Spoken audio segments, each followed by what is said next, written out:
Good morning, students. Previously you have seen the formation of a male gamete and you called it as spermatogenesis. In today's session, let us see what is a female gamete formation called and where it happens. So the formation of matured female gamete, or simply you call it as ovum, in the ovary is called as oogenesis. And oogenesis is a discontinuous process. The reason for us to say it as discontinuous process because it starts at embryo development stage and then it stops, then again it's restart. In case of spermatogenesis, we saw that the spermatogenesis process begin at the stage of puberty and from there it was continuous process.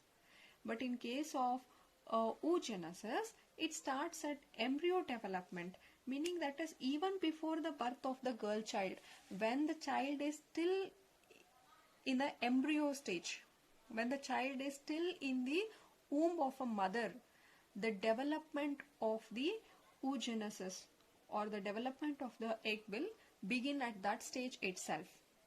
And then as soon as it takes birth, it will stop. The development is stopped, and then once the child attains the puberty, it will restart. Clear? So even before the birth of the girl child, when the child is still in the womb of its mother, the oogenesis process will start. Once the child has taken birth, the process stops and it will wait until the child attains the puberty. Once the same child has attained the age of puberty, it will restart. Therefore, you call this process as discontinuous process. Let us see what happens during embryonic stage. We'll see during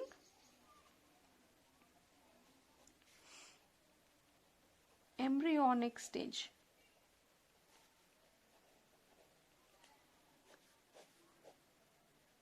Here the germinal epithelium of ovary,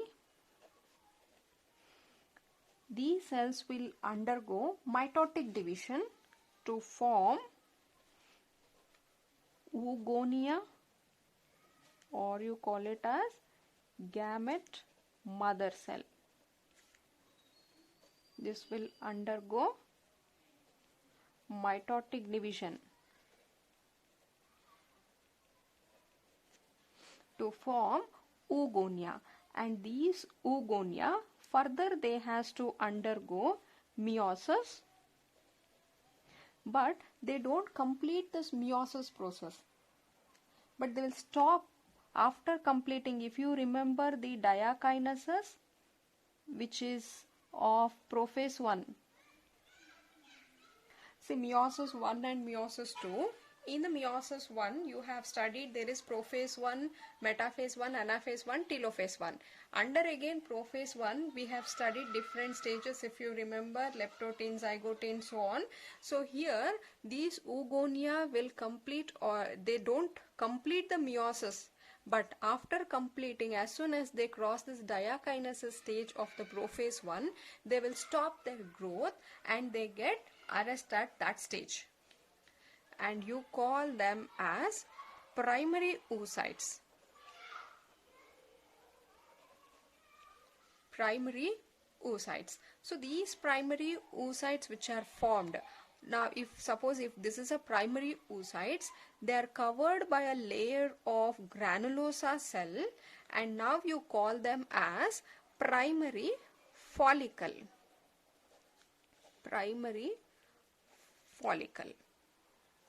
Clear? So the germinal epithelium of the ovary, they will undergo mitotic division. This happens to increase the number of cells, mitotic division, and resulting in the formation of oogonia or gamete mother cells. The oogonia then it will enter into the meiosis, but they don't complete the meiosis process. As soon as they complete this diakinesis of the prophase 1 of meiosis 1, this is meiosis 1, they get arrested. They mean the development stop. At that stage, you call it as a primary oocytes. Now the primary oocytes are not naked. Instead, they are covered by a layer of granulosa cell, and that time you call it as a primary follicle. Inside you have the primary oocytes only. This is a primary oocytes. It is surrounded by a layer of cell, and now this structure is called as a primary follicle. Clear? So initially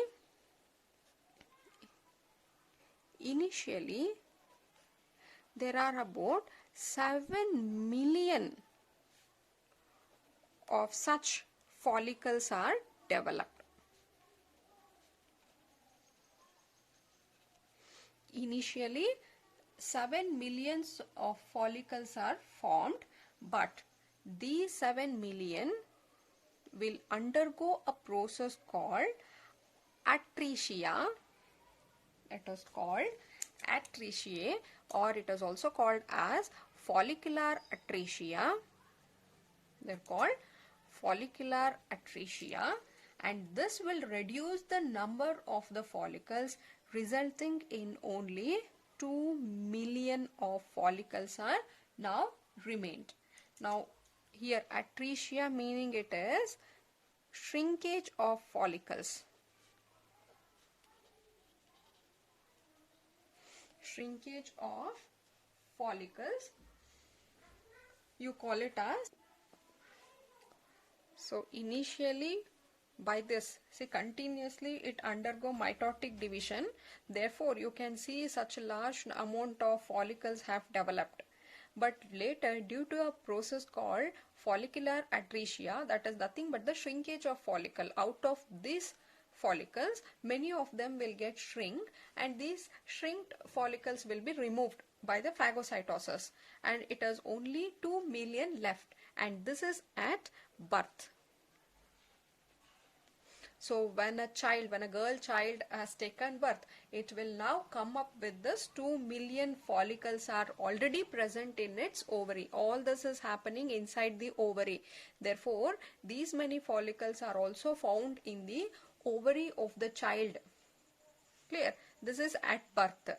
But the process will continue, and then out of 2 million, again it is only some 60,000 to 80,000 primary oocytes.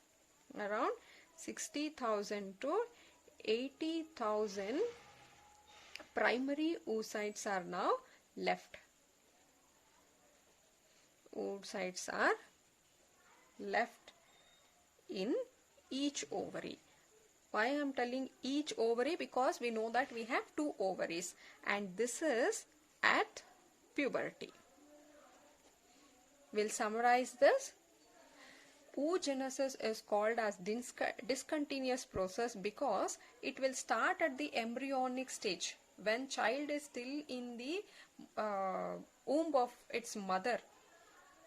The oogenesis process begin, and later after its birth the process will stop, and when the same child attains a puberty it will restart. Therefore it is called discontinuous process. So now we have taken what will happen during the embryonic stage. Here the germinal epithelium of the ovary mitotically will divide to form the oogonia. Continuously it will divide to form millions of oogonia. Initially there are about 7 millions of follicles are formed. Due to a process called follicular atresia, many of the follicles get shrinked, and it is only 2 million follicles are there at the birth time, and the process will continue. That this process will continue. By the time it reaches the puberty age, it is only some 60 to 80,000 primary oocytes are left in each ovary, and out of these, see, for about 500 primary oocyte, one will develop into ovum. Clear? At puberty it is only this much follicles you can see. So now let us see what happens at the puberty. At puberty, we'll take up what will happen to the primary follicles now. So the primary follicles will now again get surrounded by more layer of granulosa cells, and a new layer or a new theca is formed, and this is called as secondary follicle.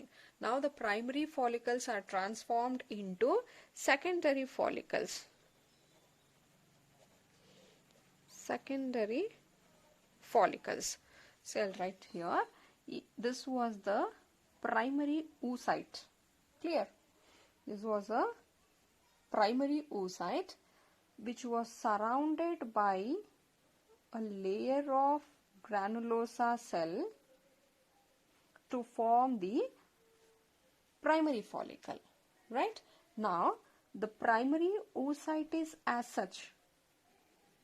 Primary oocyte is as such. But these granulosa cell further they divide, and again you can see one more layer of cell surrounding this, and now you call it as a secondary follicles. And now the secondary follicles will be transformed into tertiary follicles. So here this is characterized by a fluid filled with a cavity called antrum. So let us see how this here is a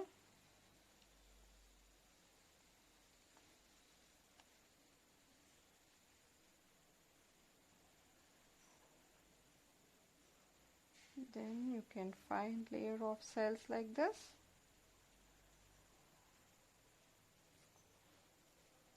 You will have a cavity. This is called antrum.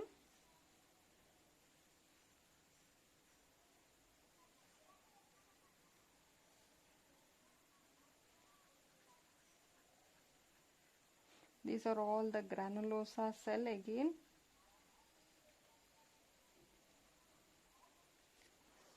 Clear? So this is our tertiary follicle.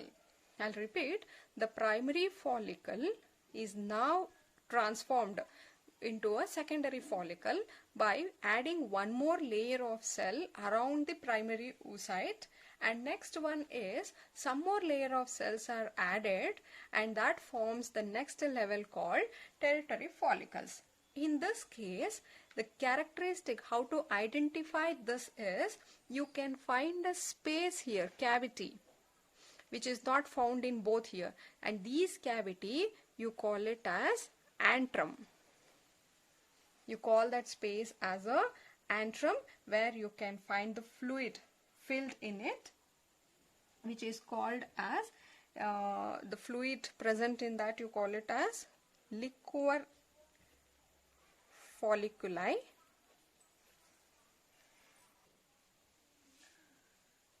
So with respect to the time, even the content which is present in the antrum will get enlarged, and the layers which are here, they get organized into inner and the outer layer.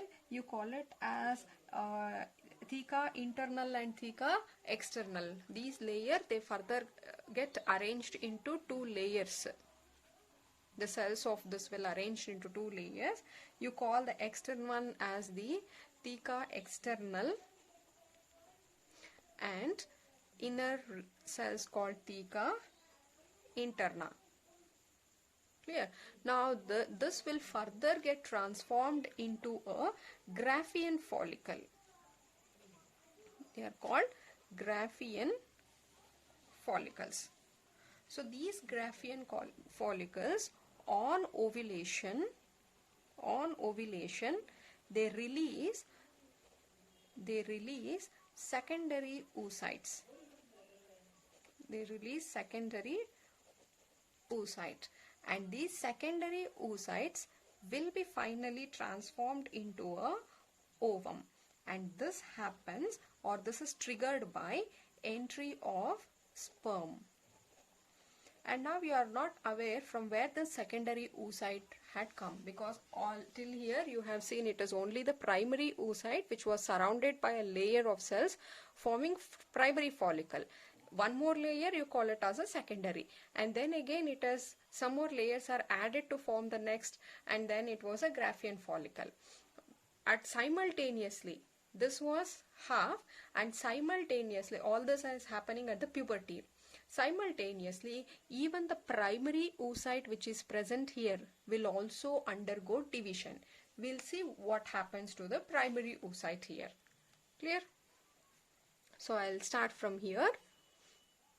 We are talking of the primary oocytes.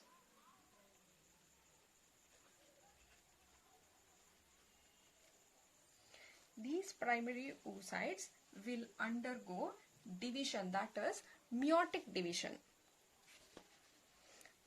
But meiotic division, there is an unequal distribution of the cytoplasm, hence there is one small and one more big cell formed. So this will divide.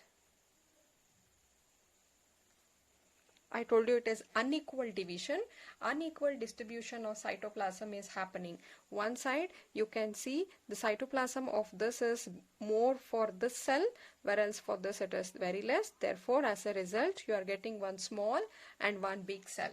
And this big cell is now from primary oocyte, you call it as a secondary oocyte. And this is our first polar body. Is our first polar body, and this is meiosis 1. That is why we have written only 2 cell. Meiosis, after completing the meiotic 1 division, due to unequal distribution of the cytoplasm, there is one small and one big cell formed, and the bigger cell you call it as a secondary oocyte. This will further complete the meiosis 2. Here also there is again unequal distribution, therefore you will find one small and one bigger cell, and this you call it as a ovum, or you call it as a egg, and this will be our second polar body. What will happen to this polar body is, since they have very less amount of cytoplasm, or there is no cytoplasm at all, they don't get nutrition. Due to this lack of nutrition, these polar bodies will get degenerated and removed by the body by the phagocytosis process. It is only this will remain. Clear? All this process, whatever I have written, the primary oocyte to secondary oocyte, this will happen within the cell. Clear? This primary oocyte has been taken from this. The tertiary follicle, which is having the primary oocytes, will undergo this meiosis process and resulting in the formation of secondary oocyte. In the next level you can see secondary oocyte. On ovulation, that is a releasing of the ovum. Now you call it as a Graafian follicle. See, now the same process will continue. Instead of primary oocyte, inside that you will find, I'll write only if this was a primary oocyte, now you will find one small and one bigger one, and this you call it as a secondary oocyte. And the Graafian follicle will rupture, it will open, and these secondary oocytes are released outside, and that process is called as ovulation. Now the secondary oocyte is here. When the sperm comes, when it gets fused with the sperm, when the sperm enter into the secondary oocyte, further the meiosis 2 is completed. For these to happen, that is from secondary oocytes to ova to happen, you will need the entry of a sperm is necessary. On ovulation, it is releasing only the secondary oocyte. This is our secondary oocyte, which is formed from the primary oocyte. This will be released outside. Secondary oocyte. When sperm will enter into the secondary oocyte, it will complete the meiosis 2 process and we get a mature ovum. Clear? Here also you can divide this oogenesis process under three heading, as we have seen in case of spermatogenesis, that is multiplication phase, growth phase and maturation phase. So here also you can see that the epithelia undergoing mitotic division to increase the number of cells, number of oogonia. So this step you call it as a multiplication phase. When it is mitosis is happening, you call it as multiplication phase. And then it is the maturation phase. See, this is a diagram which is given in your NCERT book. They can ask you for the schematic representation of oogenesis, where you are supposed to write this. Here they have started from the oogonia. The oogonia, they have skipped here. So germinal epithelial of the ovary will undergo mitosis to form oogonia. That stage was our first, that is multiplication phase. And then it was the oogonia to the primary oocytes here. So here you see there is no division, is not happening. It is just increase in the, here the size of increase is different. The size depends upon how much yolk is formed inside the egg, the yolk content of the egg. If I take here, yeah. In case of human, depending on how much yolk is formed and accumulated, the size of the cell increases. In case of human, it is 200 times. The size of the cell increases 200 times. This is due to accumulation of the yolk. It's of the yolk content. In case of frog, it can be 2000 times. So why this difference is, what happens here in case of human, we know that there is a formation of placenta. So through the placenta you get the nutrition from the mother, the egg will get the nutrition. Therefore they don't need much nutrition, hence this much yolk is sufficient. But in case of lizard or other reptiles which lays egg, oviparous animal, we need more yolk content, because once they are laid, there is no connection between the mother, there is nobody to give nourishment. Therefore, sorry, so I was talking of growth phase. So the growth phase is due to the process, this formation of yolk, you call it as vitellogenesis process. Anyways, is not required for your exam purpose.